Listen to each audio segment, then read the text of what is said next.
Welcome to the Power Lunch Podcast, your midday dose of boldness, brilliance, and a little bit of badassery. I'm Amy Sousa, here with my powerhouse co-hosts, Tracie Munce and Lisa Carmichael, and we're coming in hot to shake things up. Each week, we dish out bite-sized, high-impact conversations on business, health, purpose, wealth, and the wild, beautiful chaos in between. Whether you're building your dream, rebooting your story, or just catching your breath, this is your space to get grounded, inspired, and reignited. This isn't just another podcast, it's your power move. Let's go.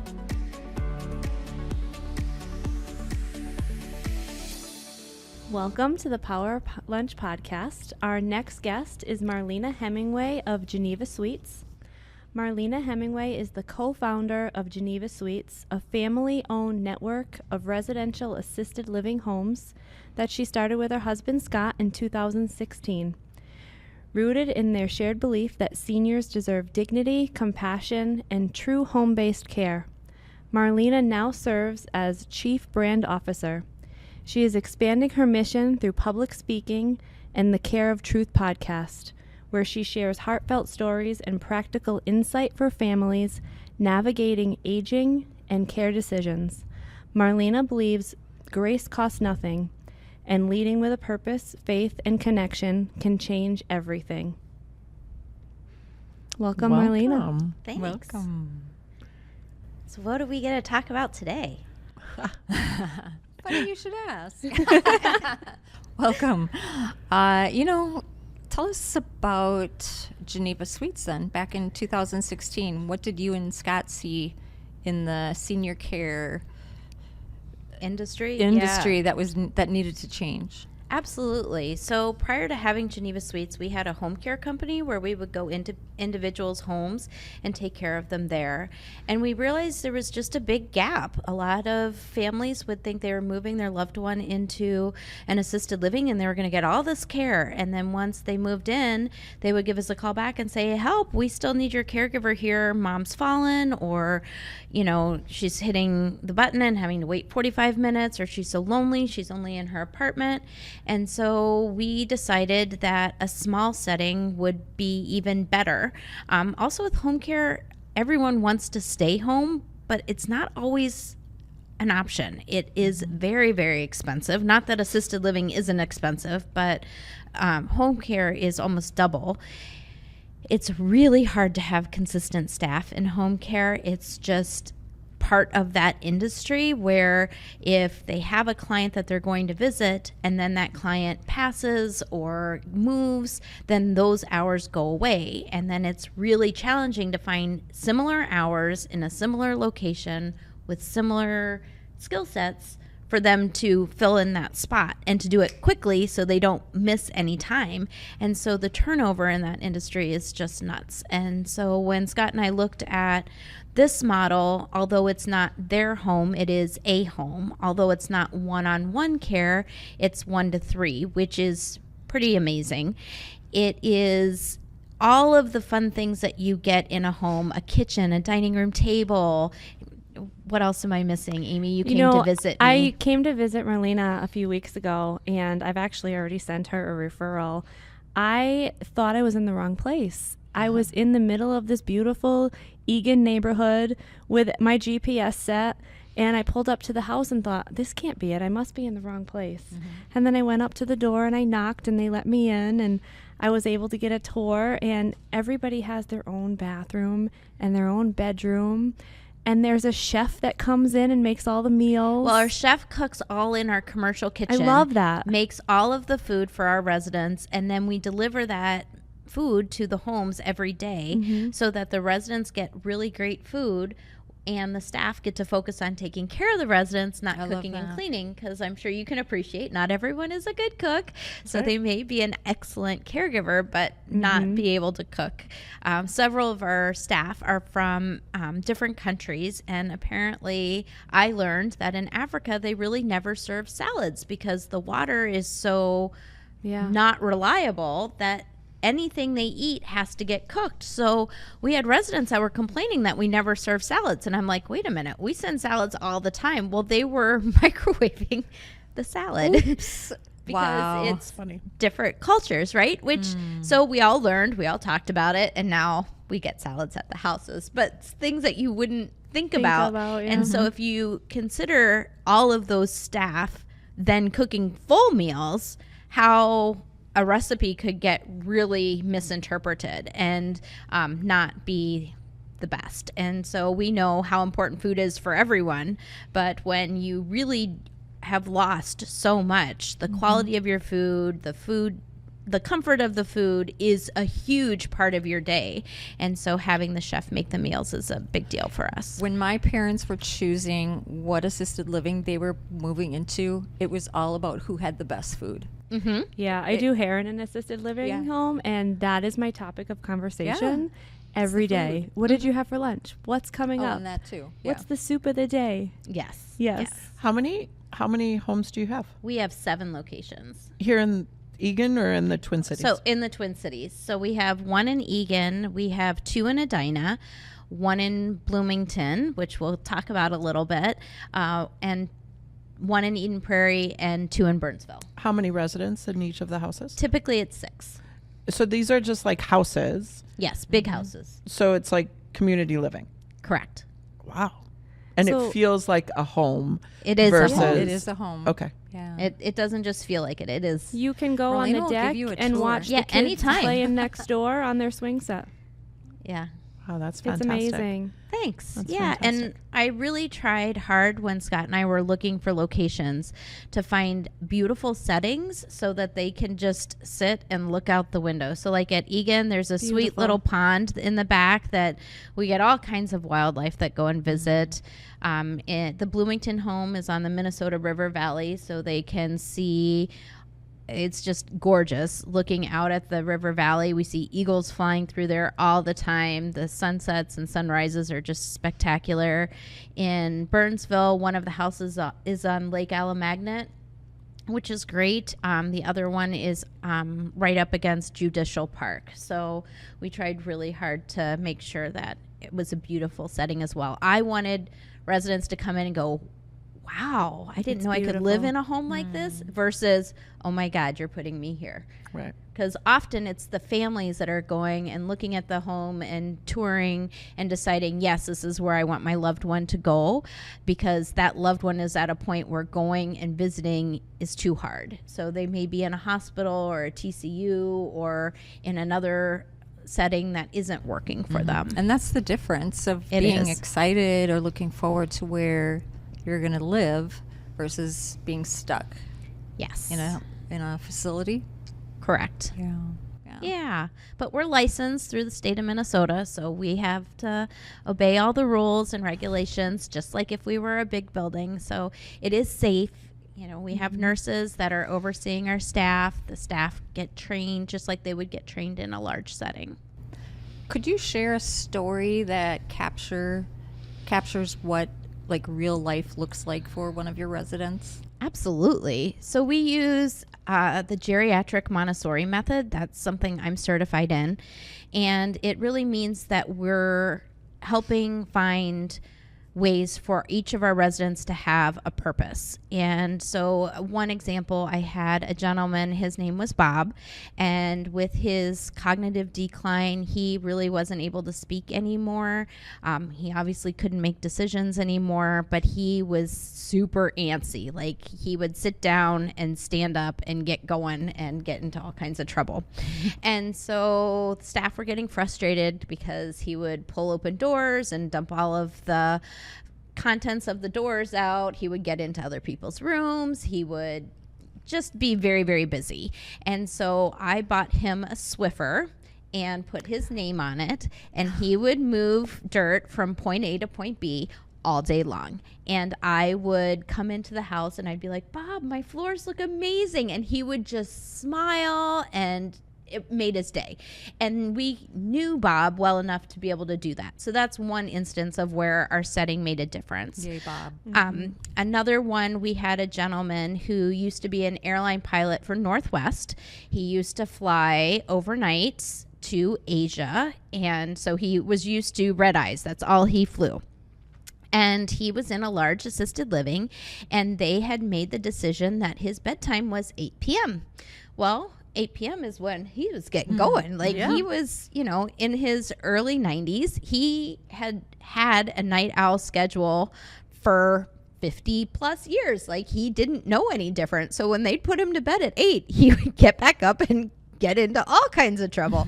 And so in our setting, we're able to adjust it. We have awake overnight staff. So we found a YouTube channel that had planes taking off and landing. That's all the YouTube channel is. And so we would sit him in his recliner, and he would watch the YouTube channel while the staff put everybody else to bed.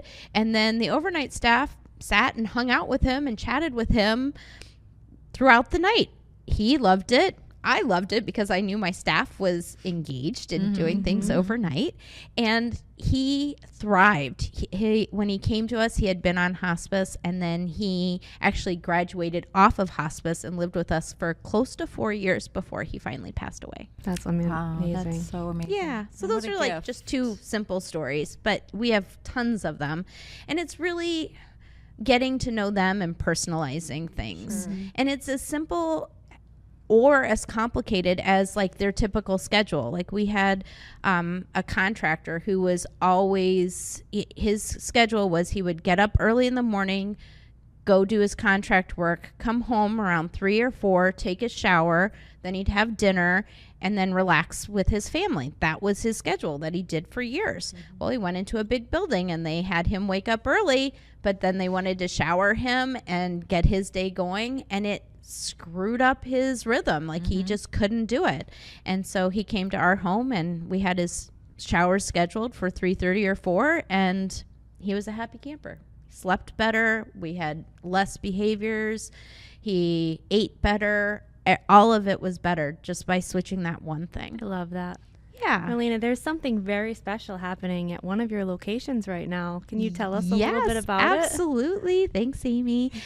We have a home in Bloomington that anyone who drives around the Twin Cities on Highway 77 has seen. So if you're driving northbound on 77 and cross the river and you look to your left, there's one house that sits with lots of windows right there on 77, and that is our Lighted Oak home. And for years, the Little family lit up the oak tree at that property, and that's how we decided to name it the Lighted Oak House.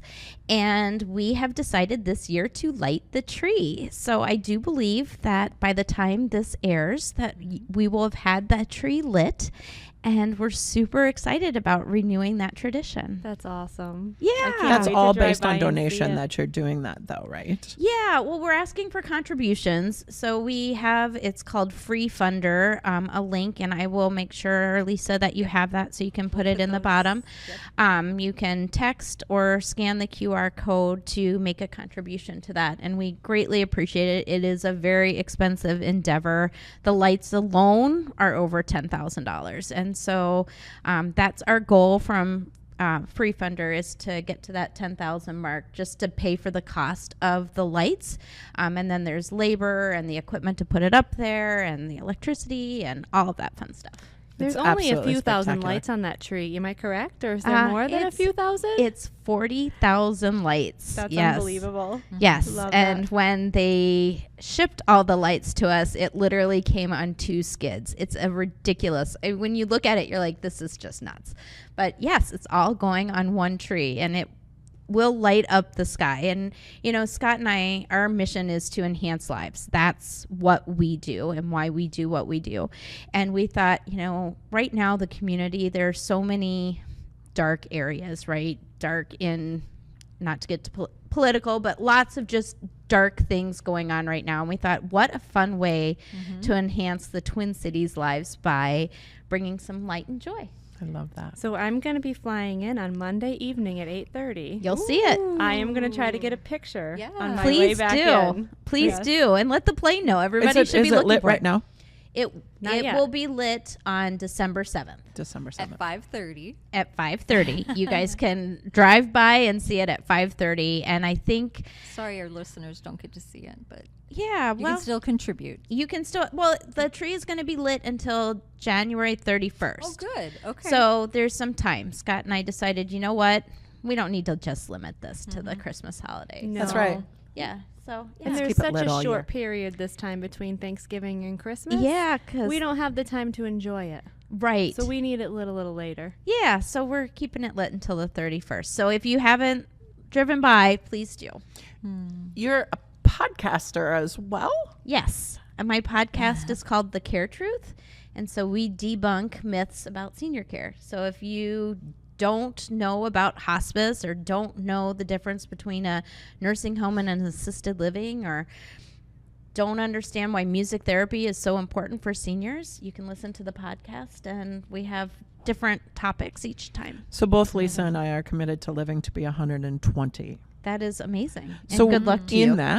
that, what are some things, especially with these, aging parents, that were, my parents are both passed, unfortunately, but I believe Amy has some aging I do. My aging dad's parents. going and into hospice. what this are some weekend. things that we should look at, or we can help to expand longevity of life before it gets to a, Yeah, so I'm not a doctor, so I don't Of want to like. I mean, and I'm not going to be a doctor person, so I don't think that doctors I are think what makes really us live good longer. food, moving your body, and using your brain. And don't slow down. A book a day keeps the doctor away. Yeah. Oh, is that the no? New things. The more you're using your brain, the more you're not going to lose it. So many degenerative diseases, it's almost like you have pathways in your brain, right? Where you pick up a glass and you don't even think about it. You can reach it to your mouth. When cognition starts to change, it's because plaque gets in those pathways of the brain. And so if you have multiple pathways in your brain on how to get liquids into your mouth, you're going to have less of a chance of that totally breaking and you not being able to use it. Another good example is knowing multiple languages. And so your brain has multiple ways of figuring things out and communicating what you need. Individuals with Parkinson's often will have situations where they freeze. It's one of the symptoms of Parkinson's. And to get them to unfreeze, they need to think of whatever it is they want to do in a different way. So if they're walking and they freeze, you may say, we don't need to walk, let's march. And the idea of marching is different. It's a different pathway than walking. So then they're able to march, whereas they weren't able to just walk. Or the transition in a doorway, they'll freeze and not be able to break through that. So instead of saying, come on, just walk through, you can say, let's kick your foot, pretend there's a ball and kick it. And that motion is different enough that then they can move and remove that freezing. I love that. Yeah. I love that. And it's things that we can start now too. Absolutely. Right? No matter what age you are. Absolutely. Make sure you're trying new things. Make sure you're reading or stimulating the mind. Make sure that you're moving your body, right? Wouldn't you say that, Yes. that it's so important that we're... Those three things, and eating well. I think the less preservatives you put in your body, the better it is for your overall health in all different areas. But yeah, those are the biggest things. We talked about our chef prepared meals a little bit. We buy our beef and our pork from local farmers so that we're providing that higher quality meat in the homes. We cook from scratch whenever possible in the kitchen. It's just like for all of us, right? We want to shop on that exterior area of the grocery store versus the middle where everything's processed. I love that. I love Yeah. that. So I've heard you say grace costs nothing. Yes. What does that mean in your leadership as a business owner, or in your life, or even the way you care for others? Well, we don't always know what's going on in someone else's life. We don't know the history of something, like the history of someone's life. You could be managing a resident who is just curmudgeon, right? Just grumpy. And then you learn about their life and you're like, wow, I would be grumpy too. And so what I mean by grace costs you nothing is it doesn't cost anything to just give them some grace. Just say, it's okay that you're a little crabby today. I can handle that. I don't have to turn crabby because you're crabby, right? Or, someone cuts you off on the freeway. It really doesn't cost anything to just take your foot off the gas a little, let them in. You don't need to swear at them. You don't need to get upset. You're dealing with someone in the store and they're not pleasant. It doesn't cost anything to just make their day. Just smile and say, oh, that's a beautiful shirt you have on. I hope you have a great day. And all of a sudden they just kind of look at you and, oh, you're being kind to me. And I think there are so many instances where if people were just kind and just gave people a little patience or a little grace, things would not blow up in the way that they do. And so that's really where I've been putting my focus. And it works for staff, right?